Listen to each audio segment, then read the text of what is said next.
தேர்தல் அறிக்கை நாங்கள் கொடுக்கறது இல்லையே. தேர்தல் அறிக்கை கொடுக்கறது இல்லை. ஏன்னா ரொம்ப நாள் அவங்க அறிக்கை கொடுத்து எங்கள் முதுவை சொரிஞ்சு விட்டுட்டு இருக்காங்க. அது இல்லை. நாங்கள் ஆட்சி எப்படி நடத்துவோங்கிறத, எங்கள் ஆட்சி எப்படி இருக்கும். இப்போ நான் இல்லைன்னா நீங்கள் கூட ஆளலாம், என் பிள்ளை எடுத்து ஆளலாம். ஏன்னா அது ஒரு பைபிள், பகவத்கீதை, குரான் மாதிரி, ஒரு திருக்குறள் மாதிரி. அது ஒரு புத்தகம். அது எப்படின்னா ஒரு இது மாதிரி கல்வெட்டு மாதிரி இருக்கும். கல்வினா இப்படி கொடுக்கணும், மருத்துவம்னா இப்படி கொடுக்கணும், நீர்னா இப்படி சேமிக்கணும். ஏன்னா பண்டைய காலத்திலேருந்து என் முன்னோர்கள் எப்படி ஆட்சி நடத்தினாங்களோ அதையெல்லாம் எடுத்து, உலக நாடுகள்லாம் எப்படி ஆட்சி நடத்துதோ அதையெல்லாம் எடுத்து ஒரு இவ்வளவு பெரிய புத்தகமாக நான் வெளியிட்டிருக்கேன். பண்ணது யாரும் படிக்கல. இந்த வாட்டியும் வெளியிடுவேன். அதையும் யாரும் படிக்க மாட்டாங்க. ஆனால் படிக்கிற பழக்கம் இல்லை. அதனால படம் பார்த்து கெட்டு போன சமூகங்கிறதுனால படம் போட்டு காட்டுறேன். எப்படி போட்டு காட்டுறேன்?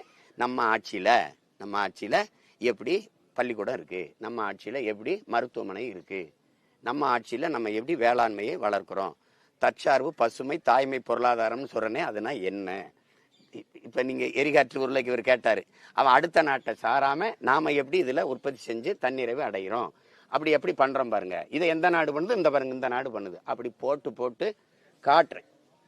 சார், இந்த காரைக்குடி தொகுதியில் நீங்கள்